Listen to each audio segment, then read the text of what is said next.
he's either 0 or 100. Yeah. And so,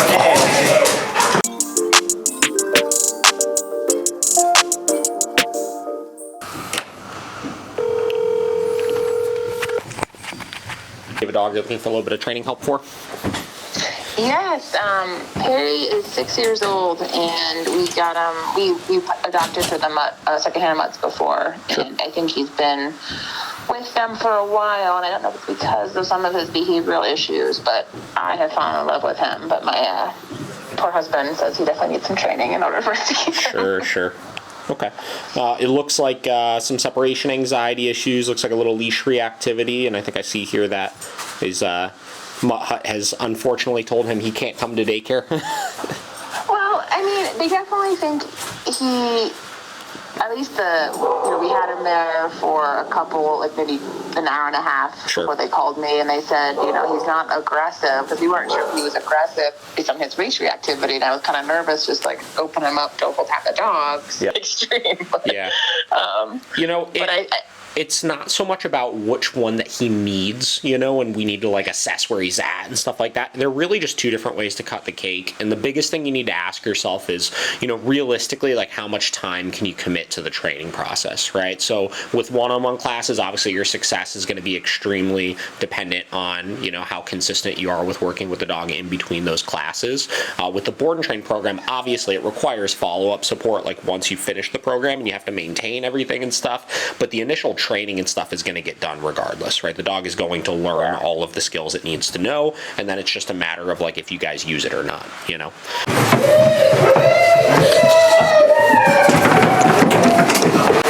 Learning those stairs. So we're going to go straight back here.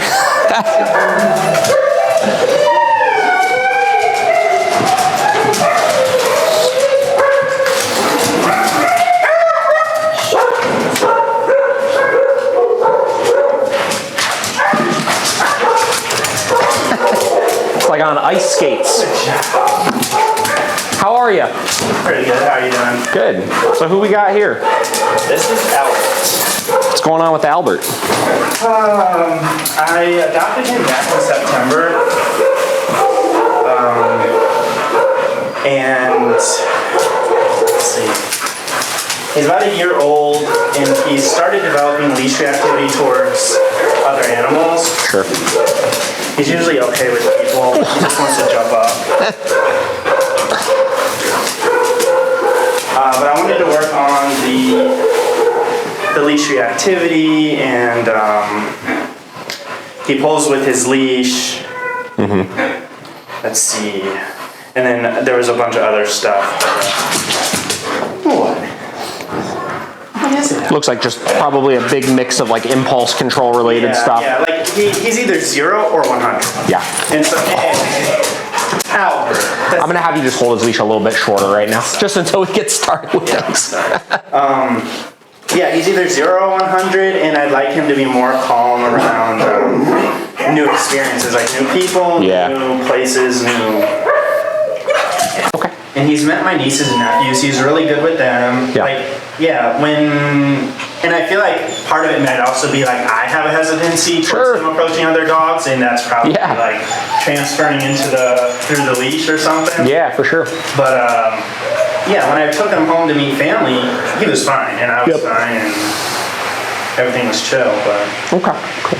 Well, what we're going to do today is we're going to get into just some really basic foundational leash communication. It's not going to be anything too crazy. We're going to get them fitted up with a different training collar and just start to introduce this idea that the leash is not just something that's holding you back from getting the things you want to get to. It also is something that's providing direction and letting you know what to do and when to do it. And we should start to see them kind of slow down and focus in a little bit. So what we're going to do in a second here is I'm going to attach this leash to this prong collar. What we're going to do from there is I'm going to start just walking randomly around the room. Basically, anytime he gets distracted by something and starts to go off away from me, I'm going to come to a stop. I'm going to apply steady leash pressure in my direction, and the second that he moves with that pressure, I'll be relieving tension on my own, right? So we're essentially teaching him when you feel this pressure, moving with it turns it off, and that he has control over that sensation, right? From there, we'll see how he slows down and see how he starts responding to it.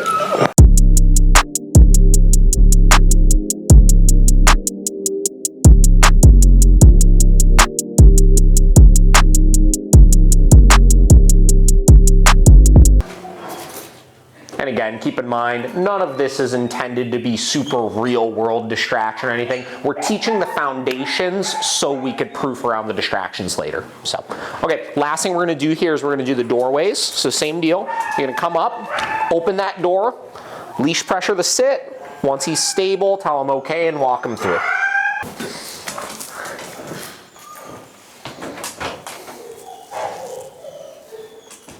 Excellent. Okay.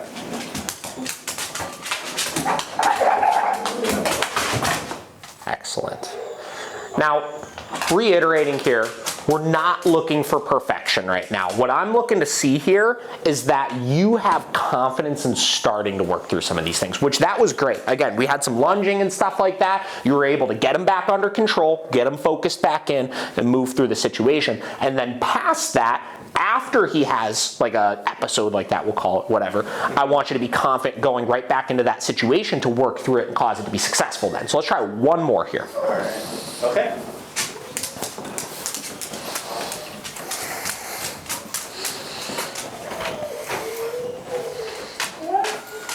Okay.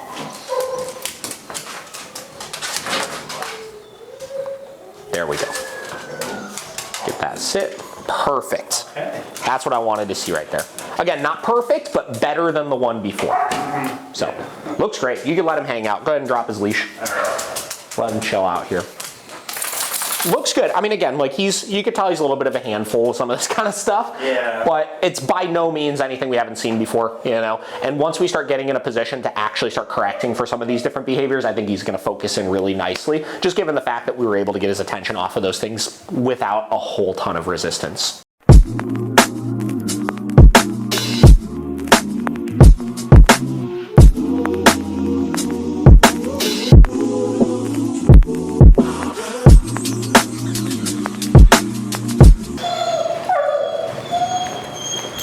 Go ahead. Cool. All right. Come on, bud.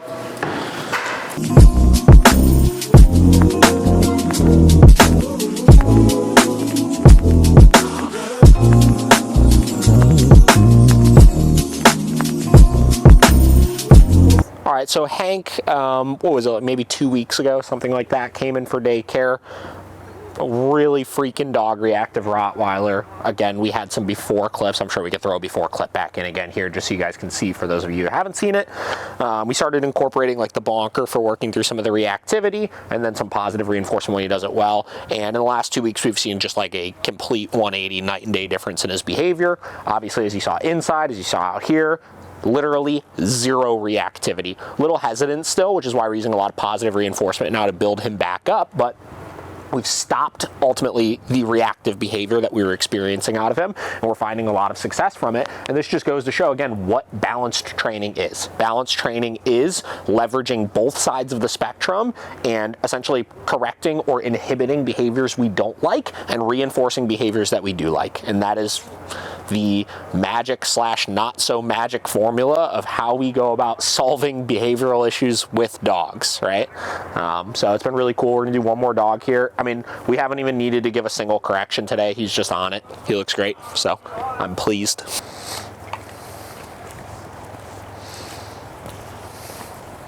Good.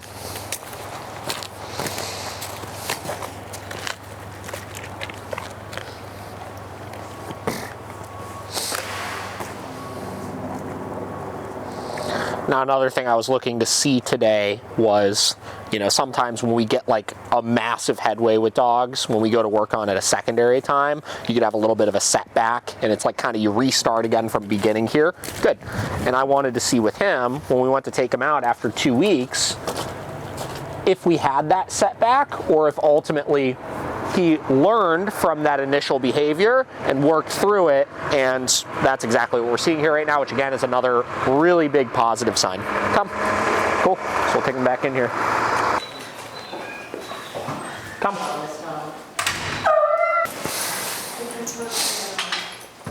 Sagey and Turkey.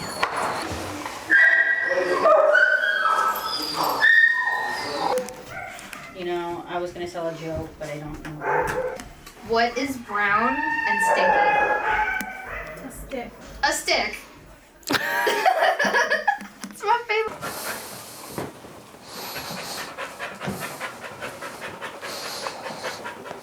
Applying, releasing.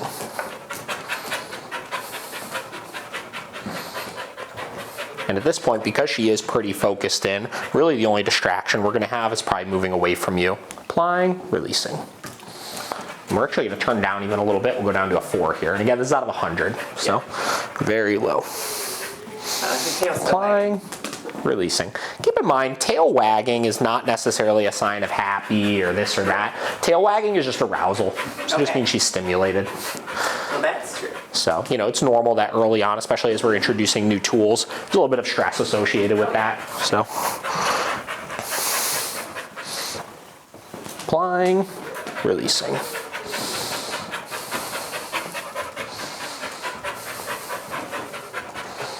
So can I ask you a technical question? Yeah, for sure. So, in Nice. humans, psychologically, when they get a lot of arousal, Yep. you get emotionally flooded, and it's harder for your rational brain to function. Sure.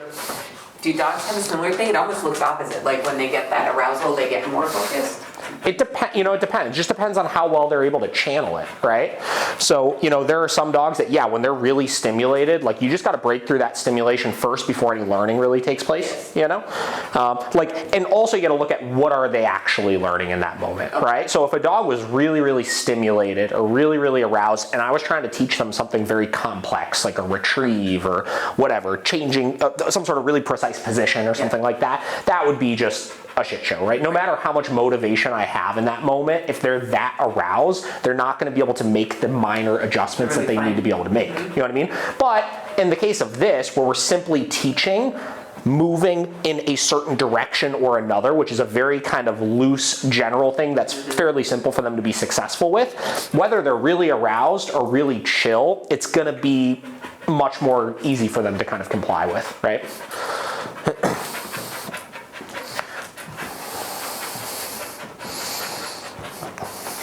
Which is why a lot of times, you know, if we get a dog with like really serious behavioral issues or really bad reactivity, like sometimes it's just like we just have to stop this reactivity first and create, you know, some sort of boundary or consequence for that so that we could start training the dog, you know? Yeah. No, that's what I was thinking. And achieve engagement in some way, shape, or form, right?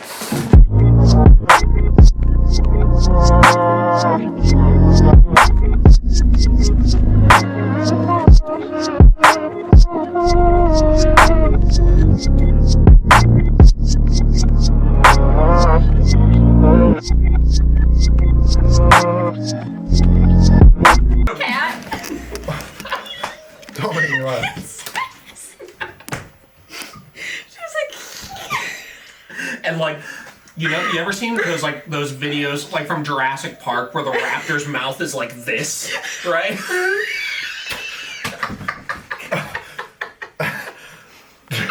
She's such a crackhead. You know what's crazy? I've talked to that guy on the phone like 2 times before. Oh, he's been messaging me. He knows my name is David. He knows it's not Daniel. Or It's maybe a he power doesn't. move. Who knows? It's a power move. By the way, real quick, these guacamole avocado cups are the greatest thing on the face of the planet. He like crosses your name off and then puts red lipstick on. Last dream I had that would like continue every time I went back to sleep. Ooh. And finally when I woke up, I was really mad because it was a really good dream and I was like, I want to know what happened.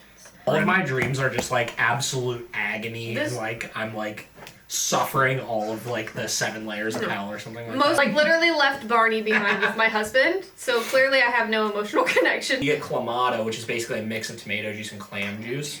You mix it with beer, and then you put Salt rim. hot sauce, and Worcestershire sauce. Yep. I don't know how to say that word. I said that horribly. Worcestershire. Worcestershire. Worcester. Sure.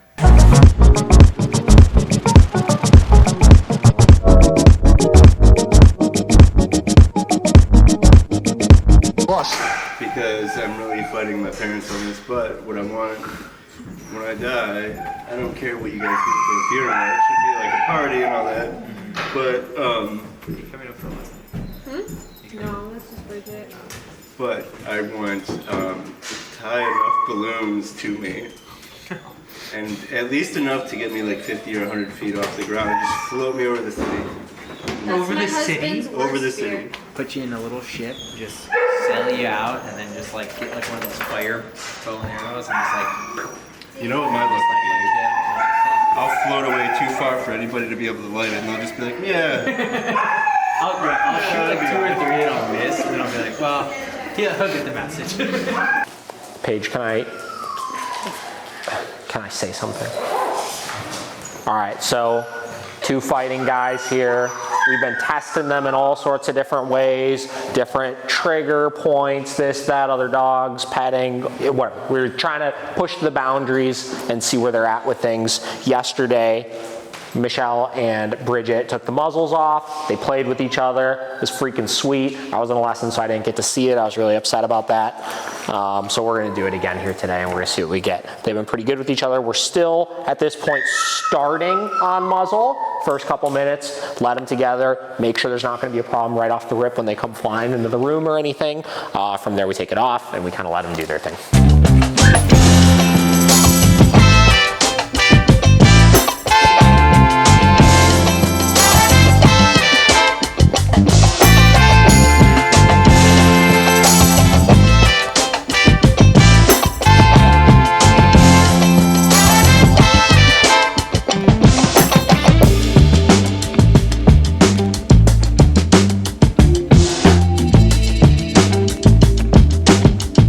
So I'm just getting back to some messages and stuff like that of people I've been talking to today about possible training, and just kind of getting into the reason why we make so much content we do and do the podcast and do all these types of things. We have a client that is interested in doing some training, but you know, wants to know obviously if e-collar training is going to be appropriate for her fearful, anxious dog. And then in addition to that, her vet is recommending the dog go on Prozac or Trazodone or different types of anxiety medication. And that would be a very complex subject to get into and discuss all of the ins and outs, and you know, spend 30 minutes on the phone getting into all of the whys behind why we do those things or don't do those things.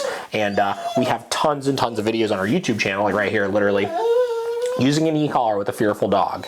Anxiety medication, do you need it? I have a couple more that I'm gonna send her as well. And these videos that we create are able to answer a majority of these questions to save us quite a bit of time, obviously, in the process, and to make sure people can get that education, share it with their significant other or spouse or whoever else is gonna be a part of that training process, so everybody can feel confident and trust us along these different processes. So I thought that was an interesting thing as I was sending those over to her. All right, here we go.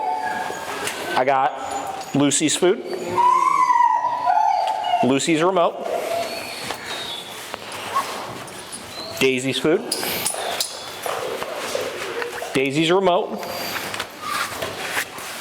miscellaneous pockets for other things, a tug, because Daisy likes to tug things. No, not actually. And then usually I keep the slip lead up here also. I'm just ready to go.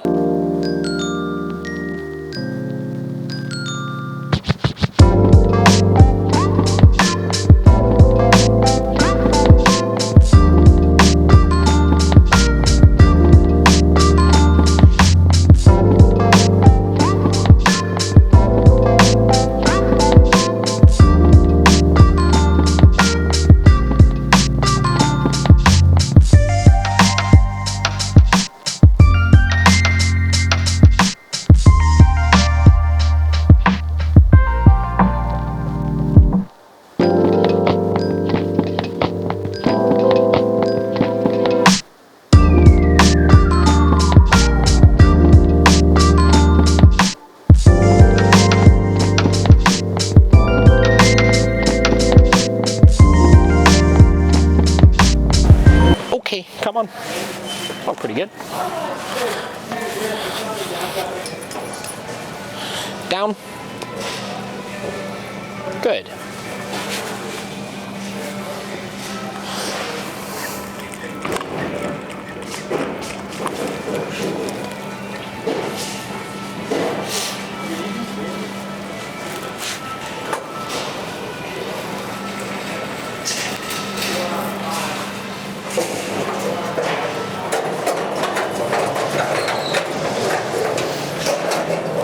Good.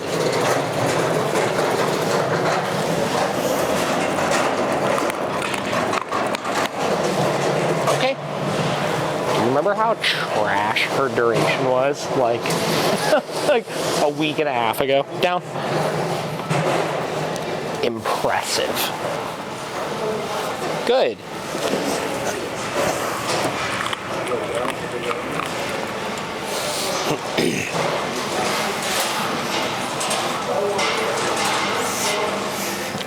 Daisy's a stud. It's just killing it all around. She had her fucking Wheaties this morning. Good.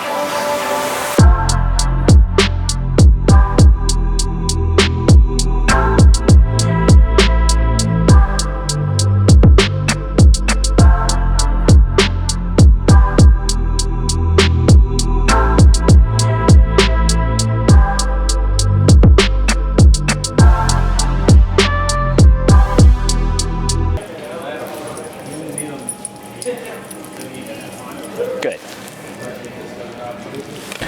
All right. Wrapping up the filming of the vlog here. Just finished 2 killer sessions at the depot with Daisy and Lucy. 2 dogs making huge strides with us. Lucy still has a little ways to go. I think she got about just under 2 weeks left with us. Daisy has like just under a week with us, and she has just made so much progress. Daisy, it's hard to explain, like we didn't really get any before footage for her or anything, but it's hard to explain how much of kind of a mess that dog came in as, not because of any doings of the owners, because she is just the prime example of a dog that has a lot of genetic issues, right? She's only like 3 years old. She has horrendous vision, really bad cataracts. You could tell just like just very poorly bred. I think she was in like a hoarding or what was her situation? Is that what it was? Yeah. It's like a hoarding situation, which obviously when you deal with puppies and those types of situations, typically they're going to be severely malnourished, which is going to cause other, physical or behavioral issues with those dogs. And, the biggest thing is being her exposure was next to nothing. So her anxiety was just through the freaking roof. I mean, some of the worst anxiety we've seen in a while out of dogs. And, everything from like her crate anxiety she had initially to her ability to focus around distractions and stuff. I mean, this is a dog we had to basically fight with day after day after day after day, every time we'd go to do walks, every time we'd go to do public access work with her, because of how just like unable to focus she was, So that session right there, not her first time there, but just unbelievable progress that she's made so far, and will be really cool to see her continue to make over this last week with us here, so we can start that process of transitioning back to the home with her owners. These are the types of cases we work with all the time, and it's never not extremely rewarding when we start to see some of these transformations that they begin to make. So we had a pretty cool day, a couple cool lessons. We had a lot of really great talking points. Obviously the fighting brothers still crushing it. In fact, they're kind of off muzzle playing with each other. They're progressing along really nicely, and I think it was a pretty solid day. So we're gonna wrap the vlog up on that, and we'll see you guys next time.